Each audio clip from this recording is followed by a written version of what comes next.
So, a few things I want to talk about. Hello again, Casper. I had a moment of just not really realization, but more so remembrance. Um, of how I don't really talk to anyone anymore. And that's fine. This isn't one of those like complainy, cry, whiny videos.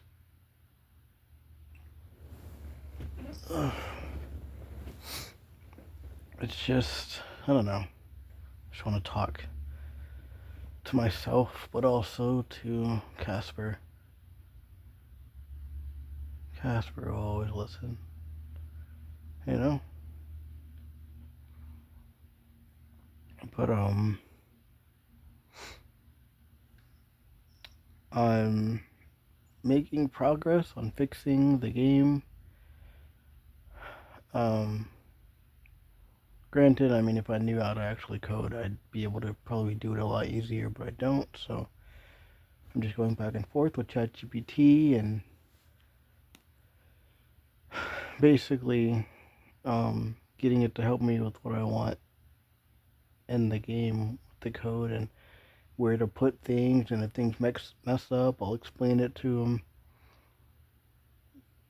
and then they'll help me understand what I did wrong, and then I'll fix it after they give me the suggested code. There's been a few times where I know how to, or I know where things are supposed to go, so that's good.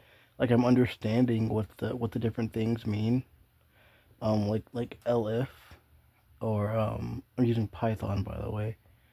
Um, or like just if, you know. It reminds me of the system that I made for the game. Um, but yeah.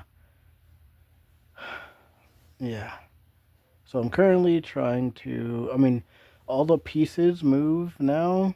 Well, sorta, kinda. I'm working on the night piece currently, and then technically the last two I still need to do is the goddess piece and the jester piece. Those are a little more complex, but it's okay. So I should have all the pieces, and like the game should be able to fully. You should be able to go through it, um, or you should be able to have a full match, pretty much. And at some point, I do want to add in like an actual AI opponent, so you're not just playing by yourself. But yeah, and then also the move detection thing, and then I also got the promotion pieces in there, and the special thing that the goddess can do, and yeah, I feel proud of myself though. Um, yeah, yeah. It's so interesting though when you think about all of like the stuff that's happening now. There's a lot wrong going on in the world, specifically with governments, just like they've always gone on. It's just we all see it now because of the internet. In all honesty, the internet is an overall net positive. We see it as a negative because we're only paying attention to the negative outcomes. We're only looking at the negative, especially because that's what everyone shows to each other. It drives engagement, gets people's attention, and attention is money. And that's fine. And the only way for you to really see and spread good things is if you do it yourself and you search for it. But even if you search for good things, the bad things are still happening. But if you only focus on the good, then you'll just never know what the bad, or yeah, you'll never know what bad is happening, which means you'll just be out of the loop, pretty much.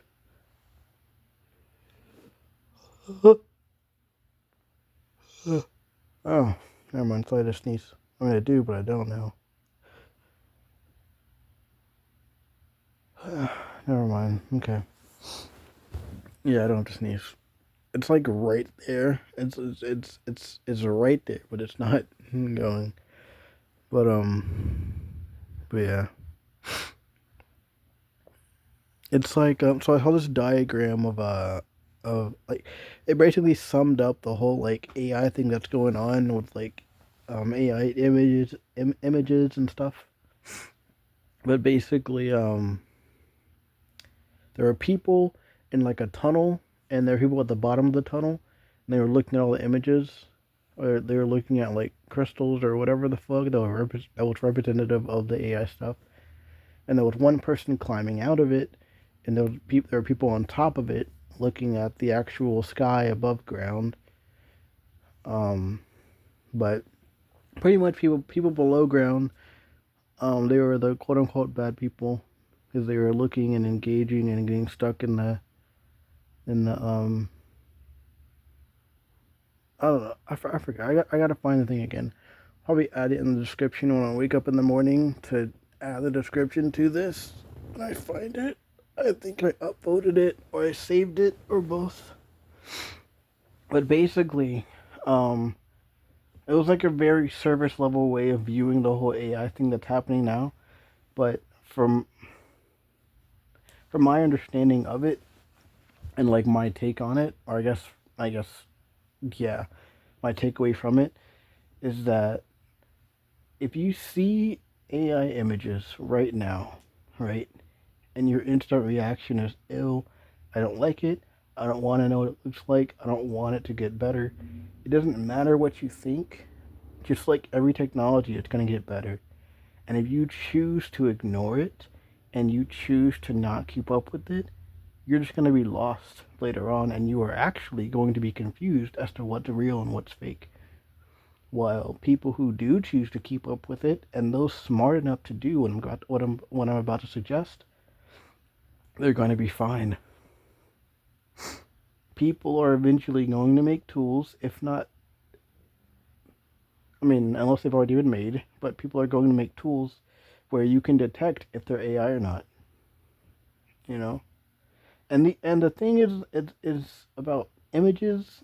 It's not an issue with them being AI per se. It's just about malicious intent with the images. But for the most part, unless it's some like political shit that's happening, it doesn't matter what's going on in the image. It's just a fucking picture that doesn't matter. You know? It's either that or if it's some like false allegation shit, you know? But in reality, you're gonna have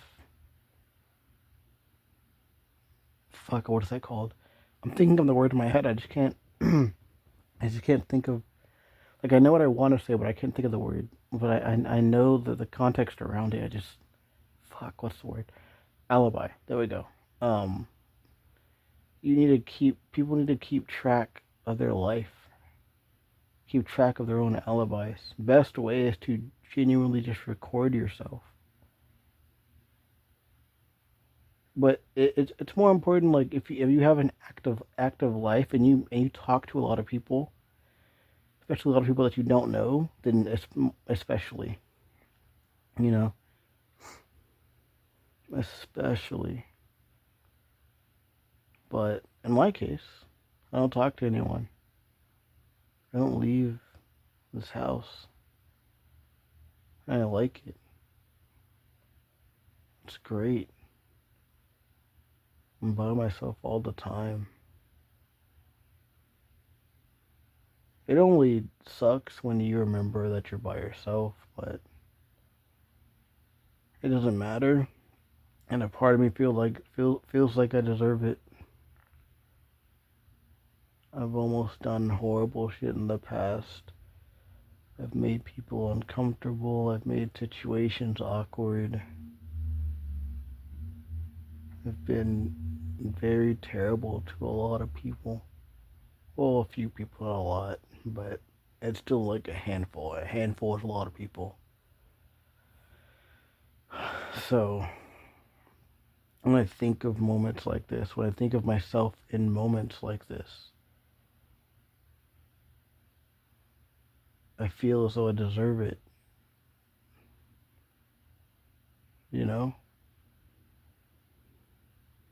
And it's easy for you as someone who doesn't know me to say, "Oh, you shouldn't feel that way." Oh, well, people, let's say like you knew what I've almost done. Oh, people have done worse. People have done that, you know. And it's like, yeah, but again, I'm the person who's had my life. I'm the person with my memories, with my thoughts. So to me, it's very, very, very difficult. Not necessarily to forgive myself, because I don't think of needing to forgive myself. It's more of accepting what was, you know, accepting just what is. And that I've done, but it doesn't get rid of the feelings you have towards the person you used to be, you know? But yeah, and then every now and then, like today, I thought of this I mean, I don't know. I guess friend, I guess not really, but this person I used to know, um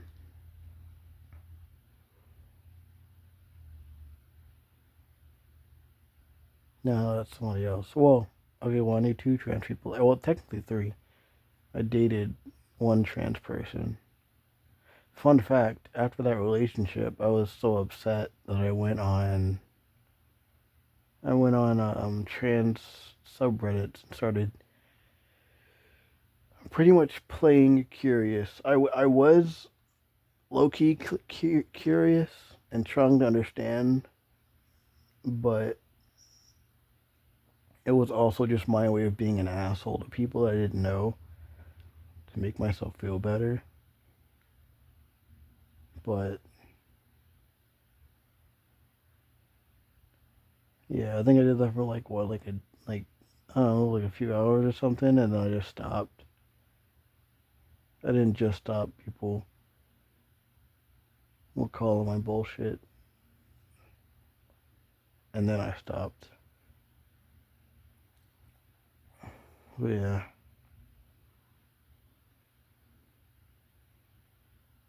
they were cool though.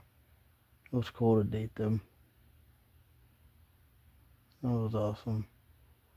But it was one of those relationships where everything's good, and then they just stop talking to you. Well, no, this was one. This was one where they went on like a family thing for like a month, and then yeah, they said oh, the internet will be spotty, so I may not talk to you periodically, and then they didn't respond to anything for a month, and then it was 2 months, and then eventually I started texting and calling like a mad person, like I tend to do when I feel essentially rejected. Not in the, I mean, I guess there isn't really like any other sense you can make it, or you can say like I mean, rejection's rejection, you know.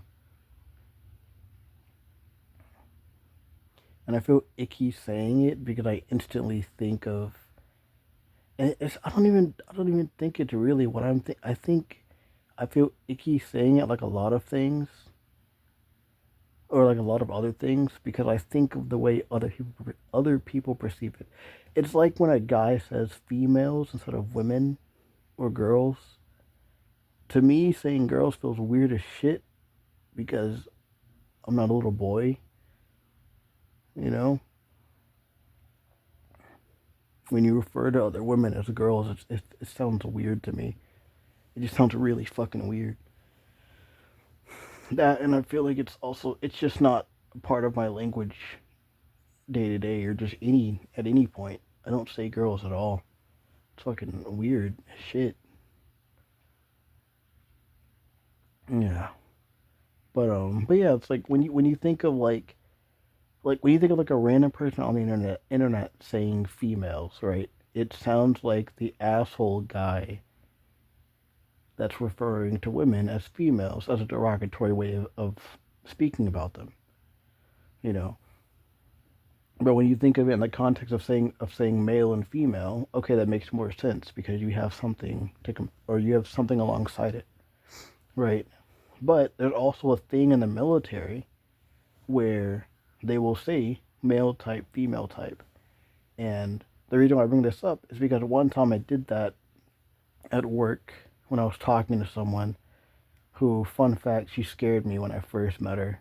She reminded me of the chicks of the basically the chicks that look like me that were fucking assholes in school. Long long long bygone times, not bygone era, but yeah. But that's time that's way in the past. That's like middle school. But yeah, and it's interesting because those years stick with you. Bits of element, in my case, bits of elementary, middle school, high school, it all sticks with you. Your adult life, it all sticks with you.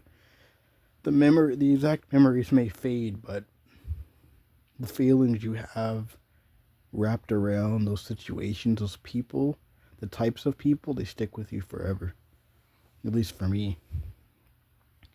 But anyways, back to the point. I don't know, we were just talking or something, or I don't know, I think I was explaining something, or I don't know. But it, I don't know if it was like a Freudian slip, I don't know. But I don't even know if I'm using that word correctly, or that term correctly. But, we were having a conversation, or I was explaining something, I don't know. But I ended up saying the word females, and I don't remember if I could just see it in her face, or I instantly started thinking, oh snap, okay, what do they think I mean by this? So then I explained to them, or then I tried to like just explain it real quick. Like in the military, that's a thing, female type, male type. Um,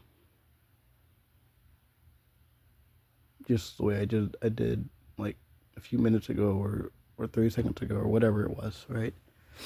Um, yeah. But then you feel the feelings you do when you try to explain things, and it doesn't matter because they don't care. All they're seeing is what you did or what you said, and all they're thinking is either you're weird or you're a piece of shit or whatever. But yeah. And then I think on that moment, and I think on all the little bits of connection and camaraderie that you think you have with people, and then turns out they just thought you were weird the whole time. But they're never gonna tell you that. They never ever tell you that. And then it keeps happening. And just like when people say, "Oh well, if the situations keep happening, maybe it's your fault," you know. And I mean, obviously, yeah, everything's my fault. Everything in everyone's life is their fault. I don't actually believe that. I'm just saying that. But at least I know everything in my life is my fault, except for like a few things. But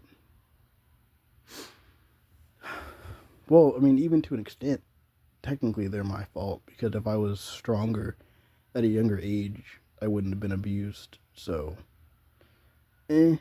But I mean, at the same time, obviously, like, yes, as a kid, you can't really, well, I mean, you still end up doing it, but you can't really blame yourself for not standing up for yourself as much because you're a child. You're not as confident as you are when you're older. And weirdly enough, thanks to those moments of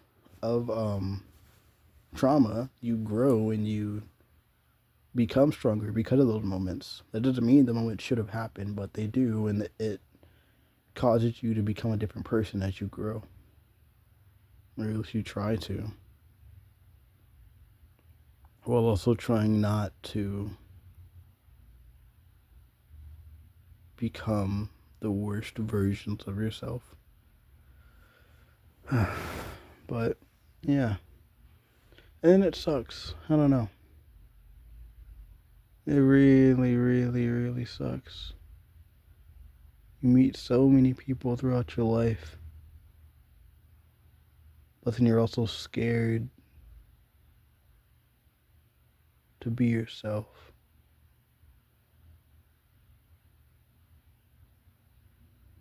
Because you're just gonna be seen as weird.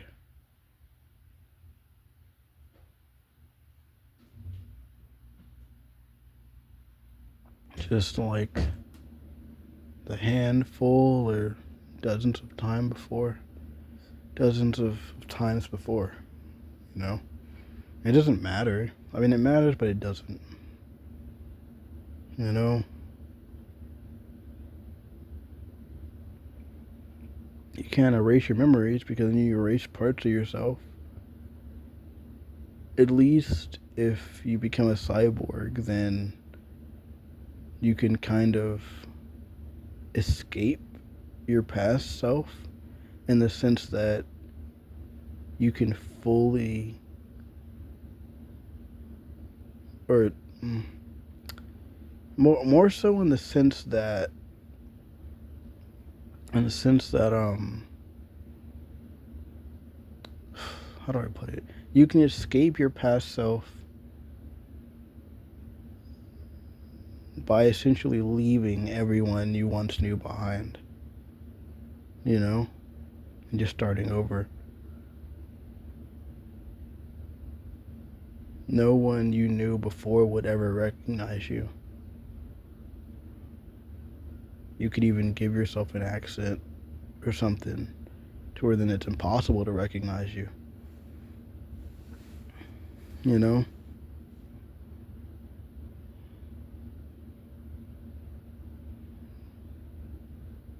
Oh yeah.